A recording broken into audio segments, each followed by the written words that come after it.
Subtopik aktivator. Pada topik kali ini kita akan membahas mengenai aktivator dari pendahuluan, indikasi, kontraindikasi, keuntungan dan kerugian, cara kerja, bagian atau komponen alat, jenis-jenis dari aktivator, prosedur pembuatan aktivator, working byte registration, selective trimming, dan yang terakhir adalah manajemen perawatan dari alat aktivator.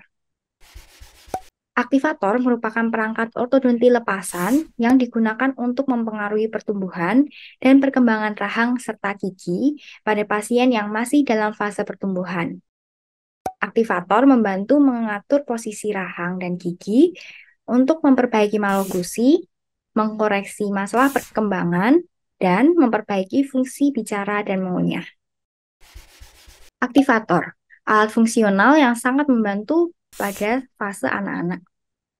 Aktivator merupakan alat ortodonti lepasan yang bersifat pasif dan diperkenalkan oleh Viggo Andresen pada tahun 1908. Karakteristik dari aktivator yaitu fungsional fisiologis, fungsional ortopedik, dan yang terakhir adalah pasif. Kita akan membahas satu persatu. Yang pertama, mulai dari fungsional fisiologis. Aktivator akan melanjutkan kekuatan fungsional dari otot-otot sekitar mulut. Impuls otot yang terjadi saat membuka dan menutup mulut akan diteruskan ke tulang alveolar, gigi-gigi, jaringan pendukung gigi, dan sendi rahang. Diharapkan dengan sifat fungsional fisiologis ini akan memperbaiki hubungan gigi dan rahang. Karakteristik yang kedua adalah fungsional ortopedik. Otot bibir dan otot pengunyahan akan bekerja aktif untuk mencegah aktivator keluar dari mulut selama pemakaian. Aktifnya otot-otot tersebut akan menyebabkan perubahan di sekitar gigi secara massal dan perubahan pada jaringan pendukung gigi. Karakteristik yang ketiga adalah pasif. Aktivator bekerja secara pasif karena tidak menghasilkan kekuatan mekanik. Aktivator hanya meneruskan kekuatan otot-otot di sekitar rongga mulut ke rahang bawah yang berusaha kembali ke posisi semula. Sehingga dihasilkan suatu kekuatan pada gigi-gigi rahang bawah dan kekuatan sebaliknya pada gigi-gigi rahang atas. Melalui aktivator akan terjadi tarikan atau traksi intermaksiler yang menyebabkan perubahan posisi rahang bawah karena pertumbuhan pada kondilus dan temporomandibular joint. Pemakaian aktivator dalam rongga mulut dengan meletakkan aktivator di antara gigi dan lidah, sehingga seolah-olah terapung. Plat aktivator mengenai bagian-bagian tertentu sesuai dengan tujuan perawatan. Pengertian aktivator.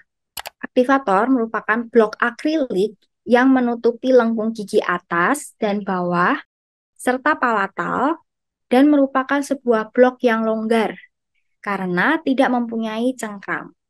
Yang dimaksud kata longgar yaitu pasien secara terus-menerus akan memfungsikan atau menggunakan aktivitas otot untuk menahan alat pada posisi yang tepat, sehingga didapat efek perawatan.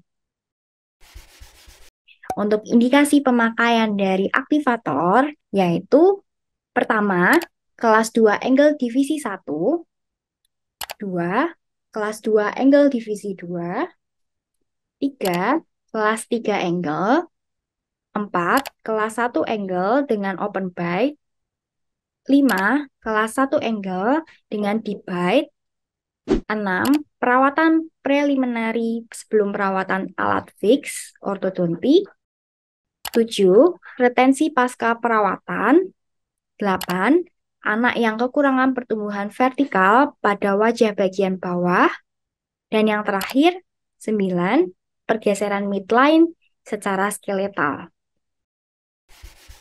Sedangkan kontraindikasi dari pemakaian aktivator ada 5. Yang pertama, kelas 1 dengan crowding yang parah. 2, kelebihan tinggi wajah bagian bawah dan pertumbuhan mandibula vertikal yang ekstrim. 3. Gigi insisif bawah yang proklinasi parah. 4.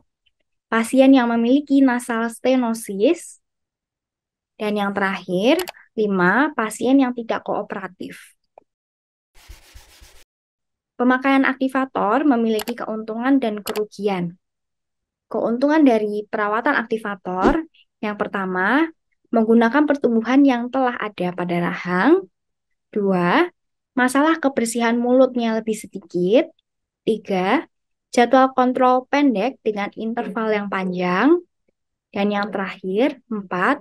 Lebih ekonomis. Sedangkan untuk kerugian dari perawatan aktivator ada 4. Yang pertama, butuh kooperatifan yang sangat baik oleh pasien dalam pemakaian aktivator. 2. Tidak dapat menghasilkan detail dan finishing oklusi yang tepat, sehingga dibutuhkan perawatan dengan alat fix setelah perawatan aktivator selesai. 3. Dapat menghasilkan rotasi mandibula ke bawah depan, sehingga tidak dapat digunakan untuk kasus dengan kelebihan tinggi wajah bagian bawah. 4. Ketebalan dari aktivator menyebabkan keterbatasan waktu pemakaian saat malam hari, yang merupakan hambatan utama untuk mendapatkan potensi maksimum dalam mengarahkan pertumbuhan.